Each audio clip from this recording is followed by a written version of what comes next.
Olá, aqui é a professora Fernanda e hoje a gente vai começar, um conteúdo novo, tá? A gente vai começar com a nossa aula aqui de elementos de apoio, tá? Bem, vamos aqui. Bem, então o que são esses elementos de apoio, né? O nome já diz. Então são, elementos que são acessórios para o funcionamento de máquinas, tá? Então eles vão apoiar outros elementos mecânicos, tá?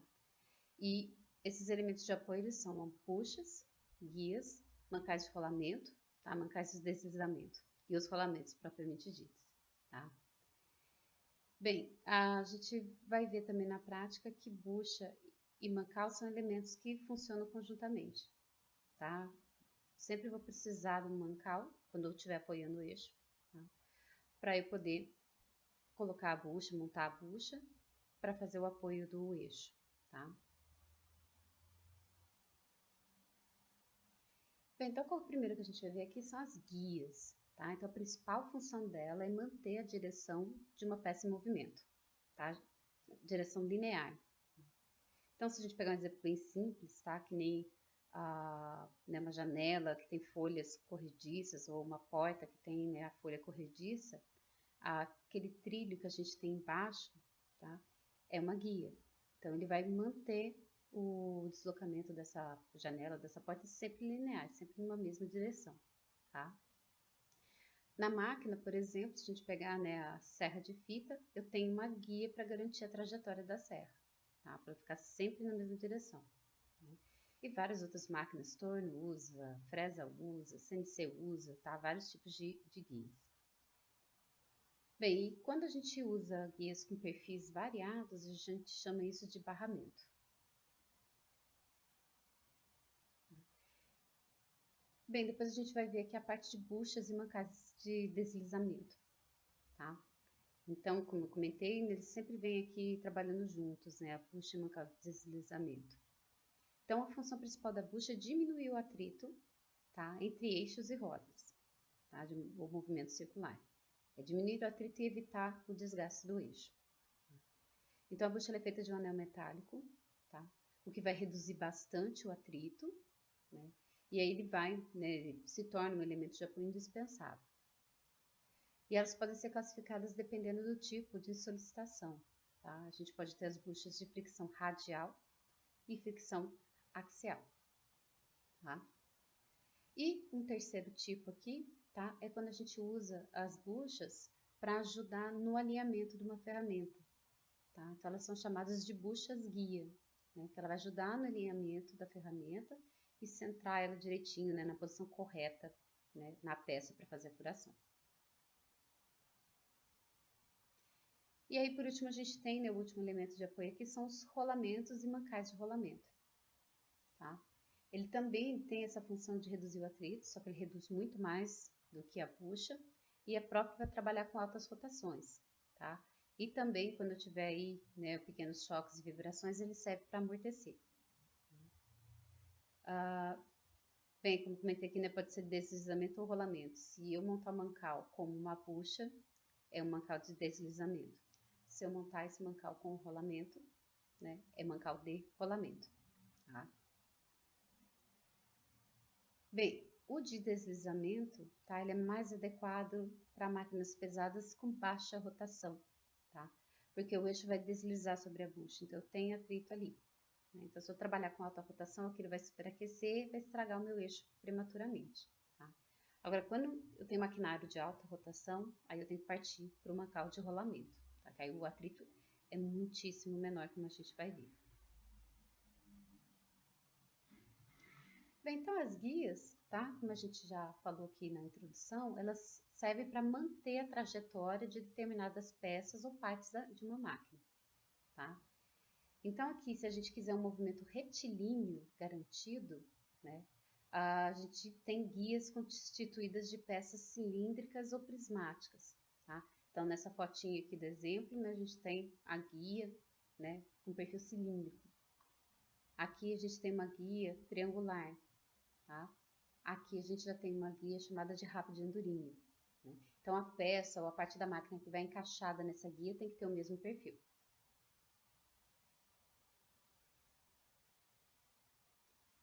Aí a gente vai ter dois grupos, tá, de guias, a de deslizamento e a de rolamento. Tá?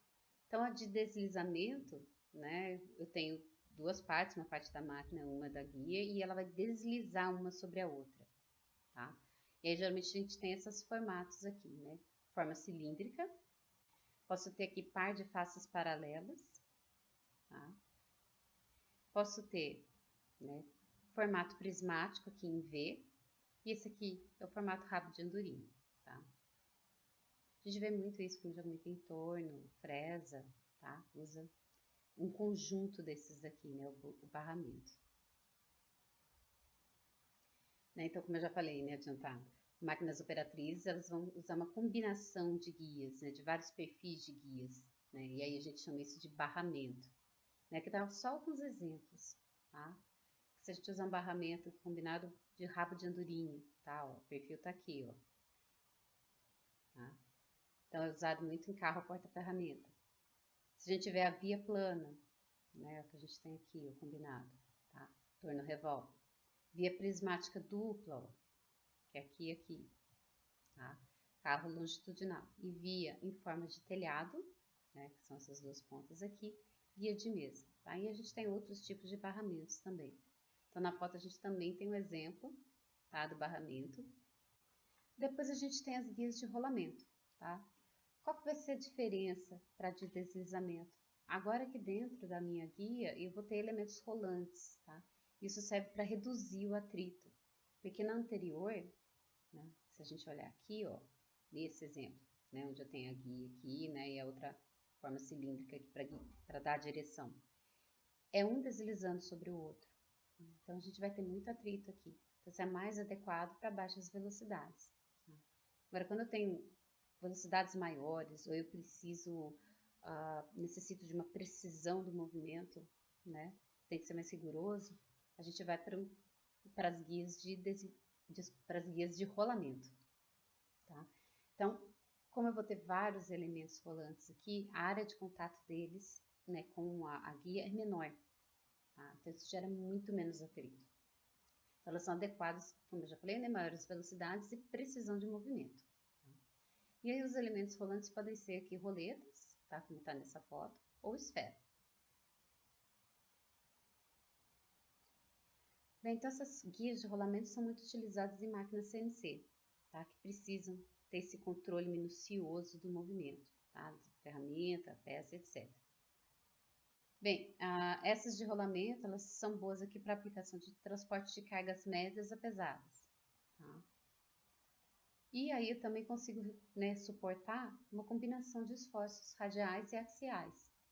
Então, eu tenho uma melhor dissipação do esforço sobre o trilho, né? Então, isso daí preserva a vida útil, tá, do meu equipamento e da minha guia. Geralmente, elas são feitas de ferro fundido, tá? E aí, dependendo aqui da finalidade da guia, eu posso ter um tratamento térmico para aumentar a dureza da superfície, para ela ficar mais resistente ao desgaste. E o barramento, né, como a gente já falou, muito usado em máquinas operatrizes, tá? Torno, frese, etc. Bem, depois o outro elemento de apoio que a gente tem, tá? Já são as buchas e mancais de deslizamento. Tá? Então, o que eu vou fazer aqui? A gente está querendo apoiar eixos. Tá? Então, eu sempre vou ter um elemento deslizando sobre o outro. Se eu não tiver nenhuma proteção, colocar o meu eixo direto no mancal, por exemplo, tá? Eu vou ter um atrito muito grande e eu vou ter um desgaste prematuro desse eixo. Tá?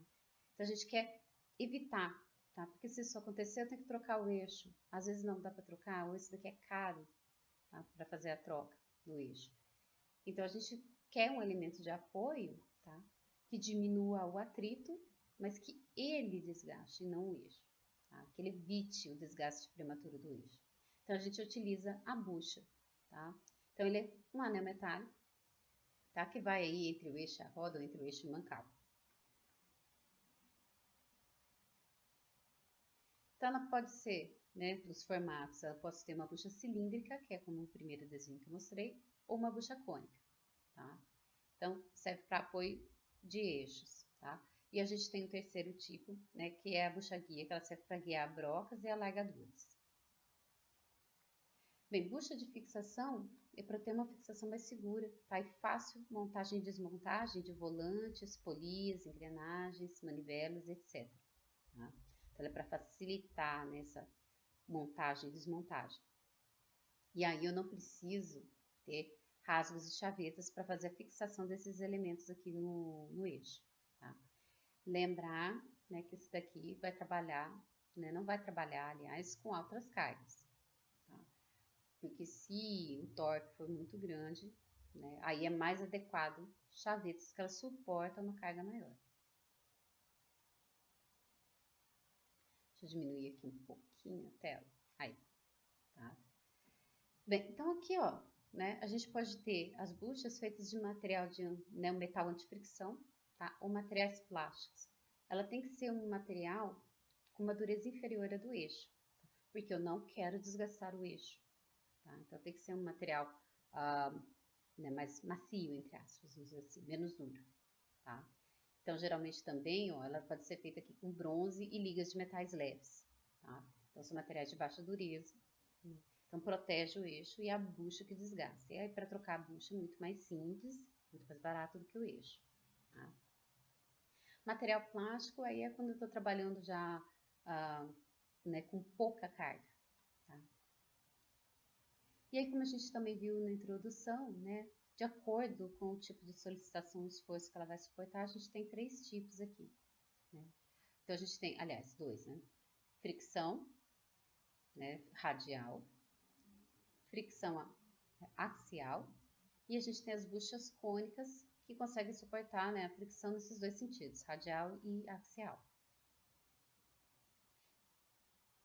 As buchas de fricção radial, tá, elas são usadas aqui, ó, para cargas pequenas e em lugares que a manutenção tem que ser fácil, tá? E são usadas aqui em máquinas pesadas ou equipamentos de baixa rotação, tá? Então eu tenho essas 2 situações aqui que eu posso usar a bucha de fricção radial. Essas buchas aqui, elas também podem ter, tá? No mancal, uma pequena furação, tá? E a furação vem aqui na bucha também, porque eu posso colocar, combinar esse apoio com a introdução de um óleo lubrificante. Então, isso diminui ainda mais o atrito entre a bucha e o eixo, tá? Depois a gente tem as buchas de fricção axial, né? Então, elas são feitas para suportar esforço num eixo montado na posição vertical. Então, ela também tem esse formato cilíndrico, tá? Essa parte da bucha vai ficar apoiada aqui no mancal e o eixo vem montado aqui, ó, na posição vertical, tá? E depois a gente tem a cônica, tá? Que vai aí suportar os 2 tipos de esforços, tá? Radial e axial. Porém, tá? O problema dessa bucha aqui é que eu sempre vou precisar aqui de um dispositivo, tá? Para fixar a bucha, tá? Então, geralmente ela não é empregada porque eu tenho esse problema. Porque ó, a ponta do meu eixo vai ter que ser cônica para encaixar na bucha que tem um perfil cônico no furo. Então, esse daqui, se eu não tiver algo para fixar, tá? Ele pode soltar se eu tiver alguma força nesse sentido, tá? No sentido contrário aqui do ângulo do cônico. E aí, por último, a gente tem, né, as buchas guia para furação e alargamento. Tá? Aqui a principal função dela é orientar o movimento, tá? E possibilitar esse autoposicionamento da ferramenta, né? Ele deixa ela concêntrica com o furo que vai alargar ou ela posicionada, né, com precisão na peça, no ponto que eu vou fazer essa furação, tá? Então, esses aqui são considerados elementos de precisão, tá? Tá orientando e posicionando a minha ferramenta, tá? Então, né, podem estar sujeitas aqui a desgaste por causa do atrito. Então, elas vão ser confeccionadas de um material mais duro. Tá? Então, você produzidas em aço duro, com superfícies aqui com um ótimo acabamento, tá? De preferência retificada. Então, eu quero baixa rugosidade para ter o menor atrito possível. E aí, eu não vou perder, né, precisão do posicionamento da minha ferramenta. Bem, na montagem aqui, tá? Para eu ter essa distância entre a bucha e a peça que eu vou furar, a gente tem 2 parâmetros, Quando o cavaco ele vai ter que passar por dentro da bucha guia, né? Aí a distância dela para a superfície da peça vai ser de 0,2 milímetros, tá? Então vai acontecer igual tá nessa figura aqui, né? Eu tenho aqui a bucha, tá? A bucha guia, né? A minha ferramenta, e aí o cavaco vai passar aqui por dentro e ser eliminado por aqui. Então nessa situação a gente tem essa distância de 0,2 milímetros. Se o cavaco tiver que sair por fora da bucha guia, tá? Aí essa distância tem que ser maior. Então, ela vai ser aqui maior ou igual a meio milímetro, multiplicado pelo diâmetro do furo da bucha, tá? Então, eu vou fazer esse meio milímetro vezes o diâmetro da bucha, né? E aí, esse valor, né? Se der menor, a gente usa meio, né? Ou maior, a gente vai usar o maior valor. Então, é sempre maior ou igual a meio, tá? Então, eu preciso dessa distância maior para ter espaço para o cavaco passar. Aqui a gente tem, né, aqui um exemplo, uma figura, tá, de uma bucha guia, tá? Aqui essa outra bucha aqui, ela é para dar o posicionamento da profundidade da furação.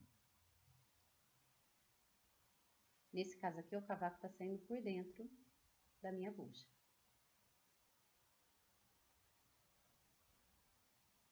Bem, então, né, da bucha guia, principal dela, como eu já falei, né, ela mantém essa coaxialidade, tá? Ou seja, um eixo comum entre a ferramenta e o furo.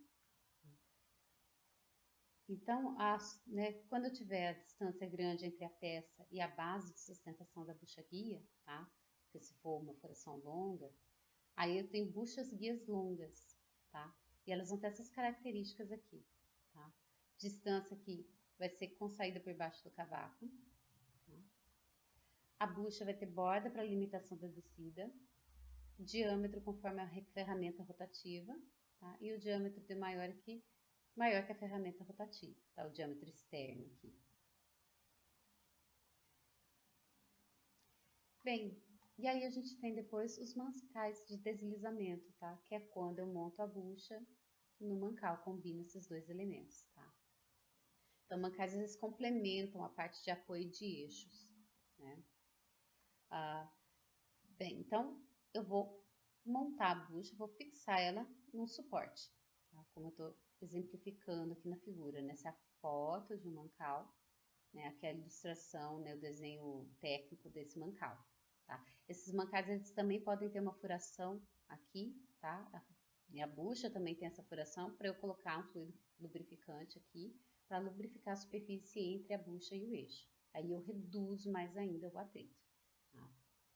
Bem, uso os mancal de deslizamento em máquinas pesadas, tá? Mas trabalho com baixa rotação, lembra? Eu tenho uma grande superfície aqui em contato com outra, então eu tenho muito atrito. Então, não posso trabalhar com alta rotação. E aí eu vou evitar o superaquecimento, tá? Entre os componentes aqui da montagem, né? Do mancal de deslizamento e o eixo. Bem, quando eu tiver, né, essas exigências de menor atrito, porque eu vou trabalhar com alta rotação, né, com uma maior velocidade, tá? Aí eu tenho que partir para os mancais de rolamento. Eu tenho que usar rolamentos e mancais de rolamentos. Por quê? Tá? Se a gente observar, aqui eu tenho 3 exemplos de rolamento. Tá? A gente tem o rolamento de esferas, que é um dos mais comuns. A gente tem aqui o rolamento, né, de rolo e o rolamento de agulhas. Se a gente olhar aqui, ó, essa superfície que ele vai estar em contato, né, com o anel, que a gente tem aqui o anel interno e o anel externo. Tá? Então, o que vai girar aqui são os anéis, tá? Eu prendo o eixo aqui nesse furo, tá? E ele não desliza na superfície né, do furo aqui do anel interno, tá? É o anel interno que vai girar junto com o eixo, tá? E vai ficar apoiado nas esferas. E aí, essa parte aqui do anel externo que a gente monta no mancal. Então, quando a gente olha a área de contato entre a esfera e os anéis, na verdade é somente um ponto em cada esfera. Tá? Então, é uma área muito menor de contato. Então, eu tenho muito menos atrito. Tá? Mas aí a gente vai ter limitação de carga. Né? Porque uma área menor, para uma determinada força, eu vou ter uma pressão maior. Depois eu tenho isso de rolos cilíndricos. Aí eu tenho uma área de contato um pouco maior, porque aqui na verdade eu vou ter uma linha de contato. Tá? Então eu já posso ter cargas maiores aqui. Rolamento do tipo agulha, tá? É a mesma função aqui do rolo cilíndrico, tá? Também para suportar maiores cargas. Só que esse aqui é mais adequado quando eu tenho pouco espaço na direção do raio para fazer a montagem. Aí a gente parte para o de agulhas.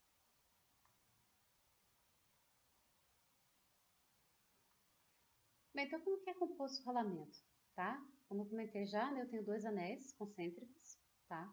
E aí entre eles eu vou ter o elemento rolante, que pode ser esfera, rolo cilíndrico, tá? Ou rolo cônico, ou de agulhas. Se eu pegar de esfera aqui como exemplo, tá?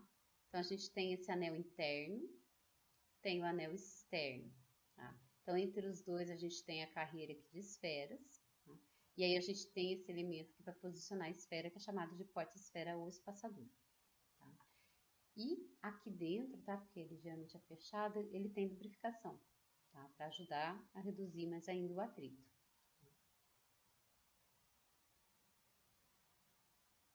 Então, como eu já comentei, né? Já comentei adiantado, o anel externo a gente monta no mancal.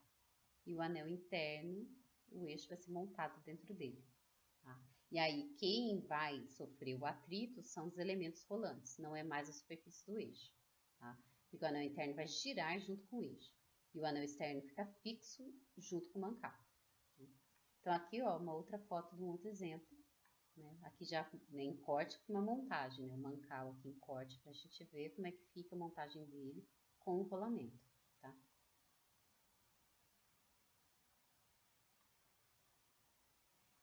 Bem, então a gente tem diversas normas tá, para orientar aqui nas dimensões e as características do rolamento. E aí, em geral, isso vai depender do diâmetro do eixo, tá? Rotação, né, a velocidade de rotação, né, se é mais alta, se é mais baixa, a carga que esse elemento vai ter que suportar, se eu tenho vibração, né, se a minha carga é só em uma determinada direção, ou se eu tenho várias direções. Então, tudo isso a gente tem que levar em consideração na hora de escolher o rolamento. Tá? Mas na hora de especificar, né, quais são as principais dimensões que a gente tem do rolamento, tá? A gente vai ter o diâmetro externo, tá? Que isso aqui é muito importante, né, para saber o espaço de montagem que eu preciso. A gente tem o diâmetro interno, e isso aqui é em função do eixo, que vai ser montado aqui. Tem esse raio de arredondamento aqui, né, entre do anel interno. Tá? E eu tenho a largura, tá, do meu rolamento. Isso aqui também é importante, porque junto com o diâmetro externo aqui, determina a possibilidade de eu usar aquele rolamento ou não, de acordo com o espaço de montagem que eu tenho. Quais são as vantagens da gente usar, né, os rolamentos e mancais de rolamento, né, ao invés de usar, por exemplo, os de deslizamento? Bem, eu vou ter menor atrito e menor aquecimento, tá? Porque lembra que eu já comentei, a superfície que vai estar né, em atrito é muito menor do que o deslizamento. Baixa exigências de lubrificação, porque eu tenho um atrito menor, aquecimento menor, né? E muitos dos rolamentos são fechados, blindados, então também não tem problema de poeira ou coisa do tipo. O coeficiente de atrito de partida, tá? Bem abaixo ao de operação, porque eu tenho baixo atrito, tá? Uma área de contato muito menor. Intercambiabilidade internacional, tá? Então, em qualquer lugar aqui, a especificação do rolamento é parecida. Então, se eu compro um rolamento aqui, eu consigo montar lá fora. Se eu comprar um de fora, trago para cá, eu consigo montar no meu sistema aqui, no meu sistema mecânico. Mantém a forma do eixo, porque não vai ter desgaste do eixo. Porque o eixo não vai mais deslizar sobre uma superfície. Pequeno aumento da folga durante a vida útil, então ele tem uma longa vida útil, né, mantendo a precisão da montagem.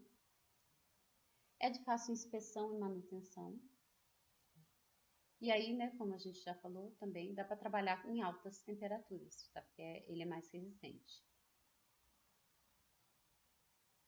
Quais são as desvantagens, tá? É um elemento mais sensível a choques. Então, se eu tiver com um sistema mecânico, equipamento que né, tem eventuais choques, a gente pode ter problema aqui, em termos da vida útil do rolamento. Maior custo de fabricação é um elemento de apoio mais caro. Tolerância pequena entre a carcaça, né, para a carcaça e alojamento do eixo. Tá? Eu não posso ter grandes variações de posição e medida aqui para fazer a montagem. Tem um espaço, requer um espaço maior radial, como a gente viu, né? Porque aí o diâmetro externo é maior se a gente comparar com a bucha. Tá? Assim, se a gente pegar a espessura total, né, que a gente tem do rolamento, isso é bem maior do que a bucha. E não suporta cargas tão elevadas quanto os mancais de deslizamento. Tá? Não se pode ter tudo, né, como eu comentei. Aqui, como a área é muito menor de contato, né, eu vou ter uma limitação com relação à carga. Né, porque aí a pressão naquela área ou naquele ponto vai ser muito maior. A bucha, como ela tem uma área de contato muito maior, porque é toda aquela área do diâmetro interno, tá, que fica em contato com o eixo, então eu consigo trabalhar com cargas maiores, porque eu distribuo essa força em toda aquela área. Bem, e aí os mancais, né, é mancal de rolamento quando eu monto nesse mancal um rolamento. Tá? Então a gente tem, né, esse suporte, ele pode ter algumas configurações diferentes. Tá? Esse daqui, tá, mais aplicado para montagem horizontal, tá? E quando eu não tenho desalinhamento entre o eixo, o mancal, né, o eixo e o equipamento que ele vai ser montado, tá? Tem que estar muito bem alinhado. Esse aqui já é para montagem vertical, né? Então o eixo vem montado aqui na posição vertical. Esse outro aqui, reparem que ele tem uma superfície esférica aqui, tá? Então eu consigo compensar pequenos desalinhamentos entre o eixo e a máquina. Bem, aqui é uma figura só com um exemplo de montagem, tá? Não consegui, procurei, mas não consegui achar um tão legal de uma máquina mesmo em corte. Então, só pra gente ver aqui, pra explicar o que é o desenho, tá? Esse aqui é o desenho de uma bomba, tá? Uma bomba centrífuga, que a gente chama. Né? Então, essa parte aqui, ó, é o rotor da bomba. Então, aqui é a entrada da bomba, aqui é a saída da bomba, tá? Pra gente, o que interessa aqui de elementos, de máquinas? A gente tem essa parte que é o eixo, tá? Que vai tocar aqui, fazer funcionar essa bomba. Então, esse eixo precisa ficar apoiado, porque eu tenho toda essa carcaça aqui da bomba. Tá? Então, se vocês olharem aqui, ó, a gente tem o primeiro rolamento, tá? Que é o de rolo cilíndrico. Né?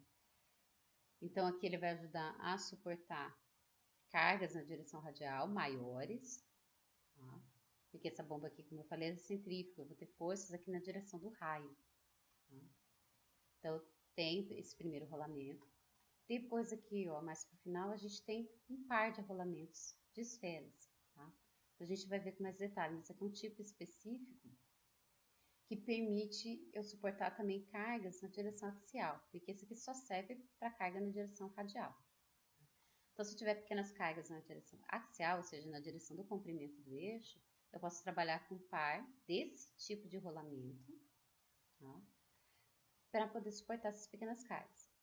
Aqui, como ela pode ter, essa carga pode ser nas duas direções, tá? Para cá ou para cá, por isso foi colocado um par, né? Porque aí ele trava o movimento aqui nas duas direções.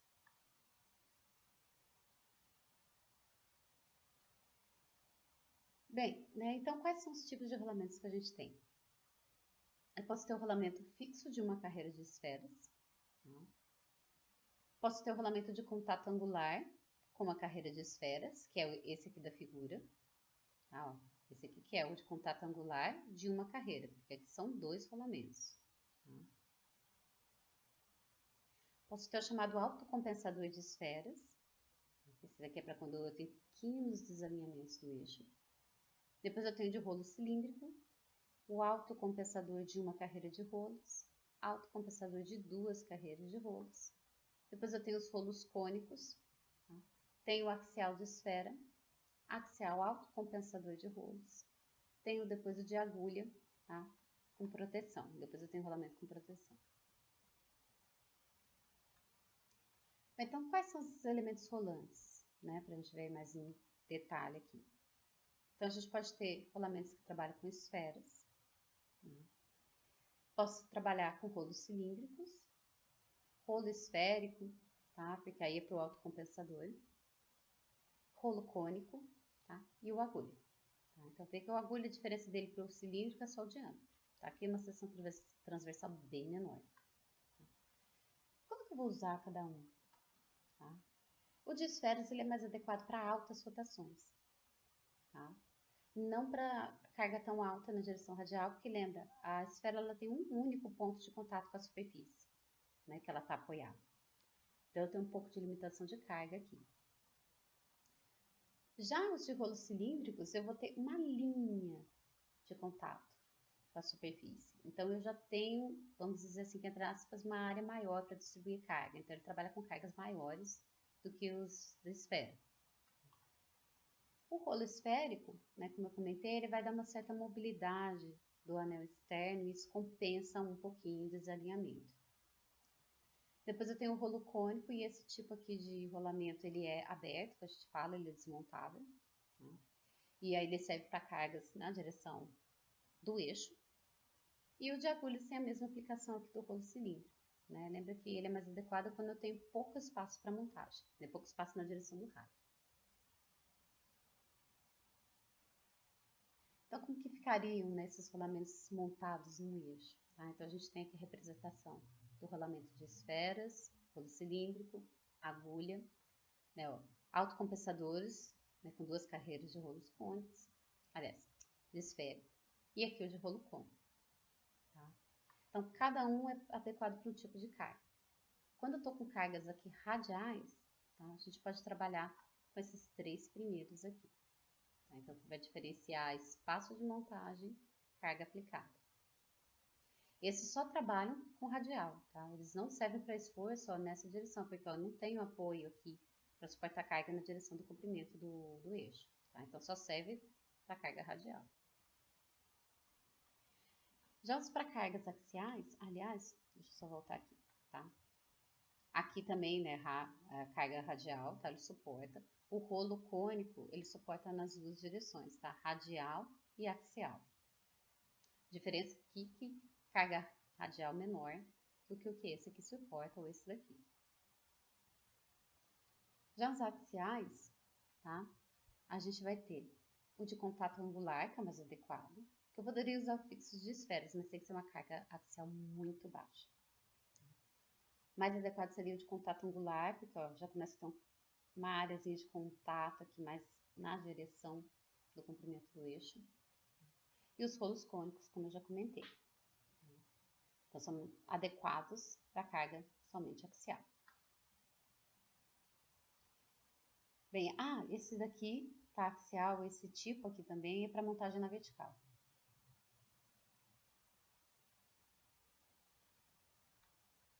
E depois a gente tem as cargas combinadas, é quando eu tenho carga radial e axial ao mesmo tempo. Tá?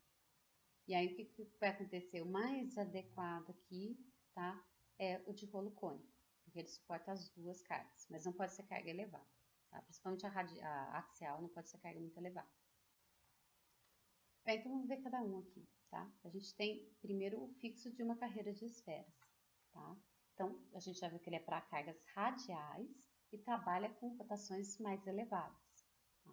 Porque como eu tenho uma área de contato muito menor, é um ponto, né? Só aqui, um ponto aqui, eu tenho muito menos atrito, então eu consigo trabalhar com velocidades bem mais altas, tá? Ajuste angular é limitado. O que eu quero dizer, tá? Esse ajuste aqui, ele não tolera grandes desalinhamentos do eixo, tá? Tem que ser muito, muito pequeno. Tá? Porque eu não tenho mobilidade entre os anéis aqui, tá? Então, eu tenho que ter o perfeito alinhamento entre o eixo, tá? E os furos da caixa e esse anel. Depois a gente tem o contato angular de uma carreira de esferas, tá? Então, aqui eu já consigo admitir algumas cargas axiais em um único sentido, tá? Porque é só uma carreira de esferas. Então, para eu garantir que ele consiga suportar nos dois sentidos, eu tenho que trabalhar com um par, tá? de rolamentos de contato angular. Porque aí eu consigo cobrir os dois sentidos da carga axial. Esse aqui é um rolamento que é desmontável, tá? O anel aqui externo fica solto com relação ao anel interno, para ficar mais fácil a montagem. Mas também é por isso que ele só suporta numa direção, tá? Esse exemplo aqui, ó, ele vai suportar a carga axial somente nessa direção, tá? Porque é a direção que vai manter preso, montado o rolamento. Se eu estiver nessa outra direção, ele tende a desmontar, tá? Bem, rotações aqui, né, moderadas a altas, tá? Aqui ele também não tolera desalinhamento, igualzinho o fixo, né, de esferas, tá? Então, se eu trabalhar com par, eu consigo cobrir as duas direções axiais de esforço. Depois a gente tem o autocompensador de esferas, tá? Então, esse daqui ele é adequado para quando eu tenho pequenos desalinhamentos, tá, entre o eixo e a caixa de montagem. Então, ele consegue compensar. Esse de esferas, eu vou trabalhar com duas carreiras de esferas, tá? E aí, o anel externo, ele tem uma superfície aqui curvada, tá? Então, eu tenho um pequeno ângulo aqui, tá? É uma superfície com essa curvatura que permite, ó, uma certa mobilidade do meu anel interno com as esferas. Então, eu consigo compensar esse desalinhamento. Também, né, compensa a flexão do eixo. Mas lembrar que aqui, ó, ele serve para carga radial. Depois a gente tem o de rolo cilíndrico, né? Então, eu vou utilizar esse aqui quando eu tenho cargas radiais elevadas, tá? Bem mais altas do que o que a esfera suporta. Tá? Os componentes aqui, os anéis são separáveis, tá? Então isso também facilita a montagem.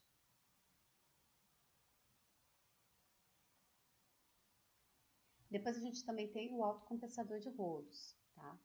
Quando eu tenho uma carreira de rolo só, aliás, quando é o autocompensador, esse rolo ele é esférico, tá? Ele tem a superfície esférica e o anel externo também vai ter uma superfície esférica. Então, ele permite, ó, que o anel externo desloque, tá, com relação aos rolos, compensando desalinhamentos. Também suporta uma alta carga radial. Depois a gente tem os de rolos cônicos, tá? Esse tipo de rolamento aqui, ele suporta a carga nas duas direções, radial e axial, tá? Só que não são cargas tão altas quanto os outros rolamentos suportam. Tá? Também é desmontável, como a gente consegue ver aqui, né? Então, o anel externo ele tem uma determinada inclinação acompanhando a inclinação do cone, do elemento colante. Tá? Então, a gente consegue suportar a carga nos dois sentidos que eu digo, radial e axial. Tá? O sentido axial é só para uma direção. Tá? Se for nas duas, eu tenho que trabalhar com par.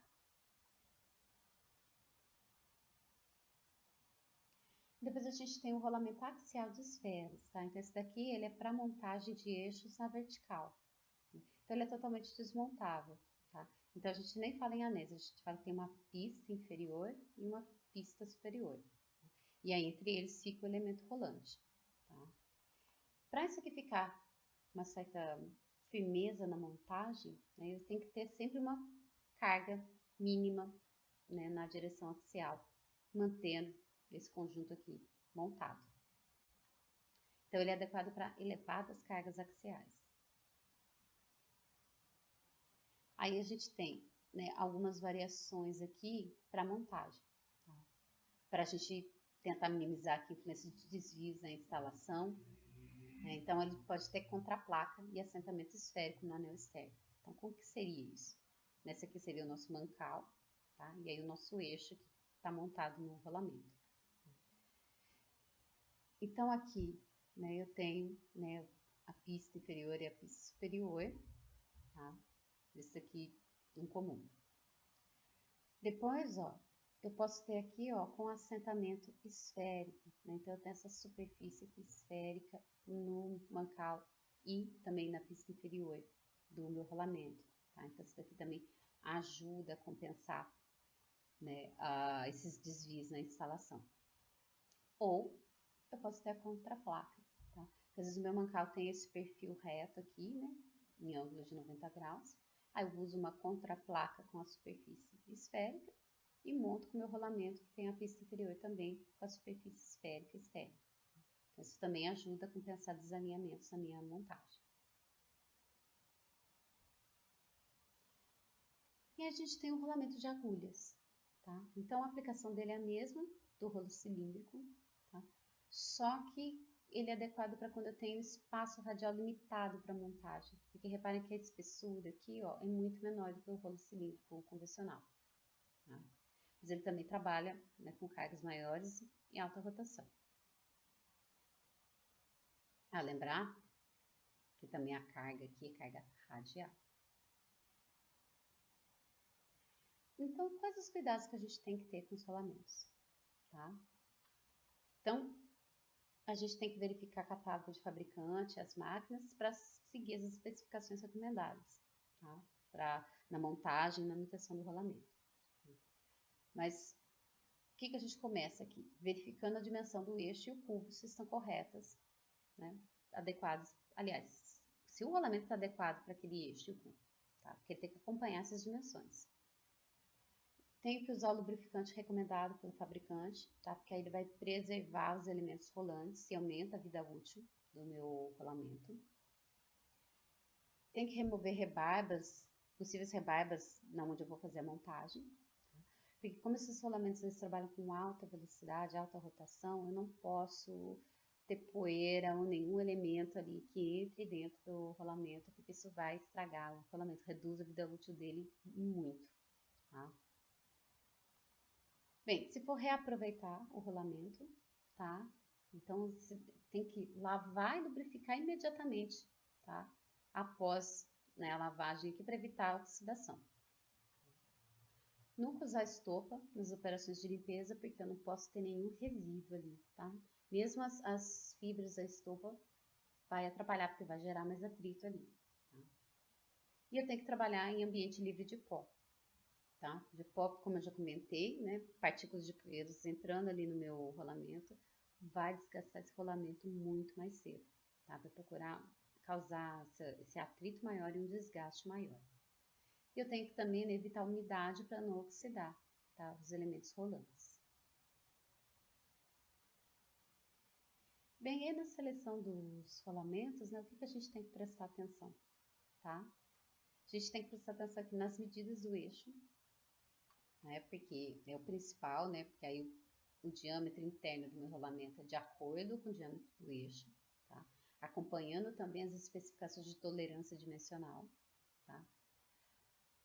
Então, depois a gente vê, né? Junto com o diâmetro do eixo, o diâmetro interno do rolamento, o diâmetro externo do rolamento, né? Porque isso daqui eu tenho que verificar, porque eu dependo também do espaço na direção radial para fazer a montagem. A largura do meu rolamento, que isso também influencia na montagem, né? Porque eu tenho que saber a largura para saber o espaço necessário para fazer a montagem. O tipo de solicitação, se eu vou ter carga axial, radial ou nas duas direções ao mesmo tempo.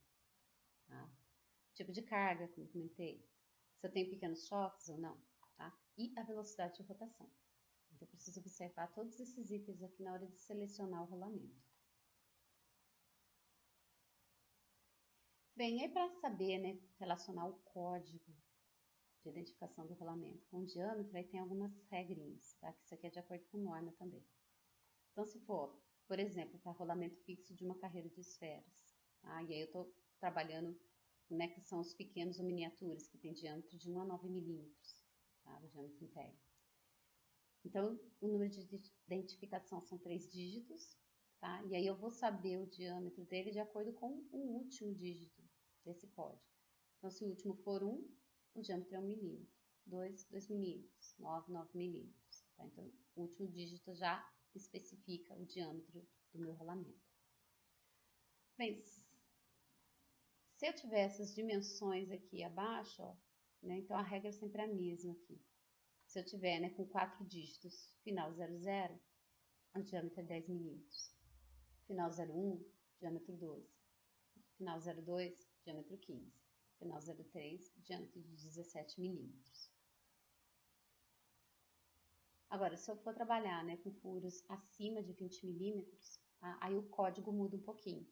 E aí eu vou pegar, né, muda a forma de eu descobrir o diâmetro através do código, vamos dizer assim. Vocês estão reparando que é como se eu estivesse continuando o código anterior. Começou 0, 1, 2 e 3. Esses aqui, o valor já é fixo. 0 é 10, 1 é 12, 2 é 15, 3 é 17. Quando eu passo para furo de 20 milímetros ou mais, né, eu vou dar sequência nessa numeração, mas aí para eu descobrir aqui o diâmetro é diferente. Então, eu vou sempre pegar os últimos 2 dígitos e multiplicar por 5. para eu saber o diâmetro. Então, se terminar em 0,4, né, 4 vezes 5, 20, então um diâmetro de 20 milímetros. Final 5, 5 vezes 5, 25, diâmetro de 25 milímetros. Né? Aqui já foi, né, extremo, né, se eu tiver um diâmetro de, né, desculpa, 2 dos últimos dígitos, 96. Vou multiplicar isso por 5, vai dar 480 milímetros. E depois, quando eu tiver furos maiores do que 480, tá? Então, a gente vai ter aqui um código um pouco diferente. Depois dessa parte aqui da série dimensional, a gente tem o barra e essa numeração que já indica diretamente o valor do diâmetro do furo. Tá? Então, se tiver barra 500, furo de 500 milímetros. Barra 1800, furo de 1800 milímetros. Barra de 7.800 é o furo de 7.800. Tá? Vocês podem às vezes me perguntar, nossa, mas eu vou ter rolamento dessa dimensão? Tem, a gente tem máquinas, equipamentos enormes, tá? Por exemplo, motores de navios, tá? Dependendo turbina, bombas não, mas turbinas, tá? Principalmente turbina hidráulica, dependendo da capacidade, a gente tem diâmetros maiores do que metro no eixo. Então, a gente trabalha com rolamentos com furo nessa dimensão. Bem, né, então, nessa aqui é a nossa aula de elementos, né, de apoio, a gente fica por aqui, né. Eu vou postar, né, na página da nossa disciplina uma lista de exercícios, aí nesse caso aqui ela é teórica, tá? Né, perguntando qual é a melhor aplicação de determinado rolamento, qual é mais adequado para uma determinada carga, tá? Então, eu vou deixar lá a lista de exercícios para vocês fazerem, né, e me entregar dentro do prazo. Bem, então, né, até a nossa próxima aula, que vai ser já de elementos de transmissão.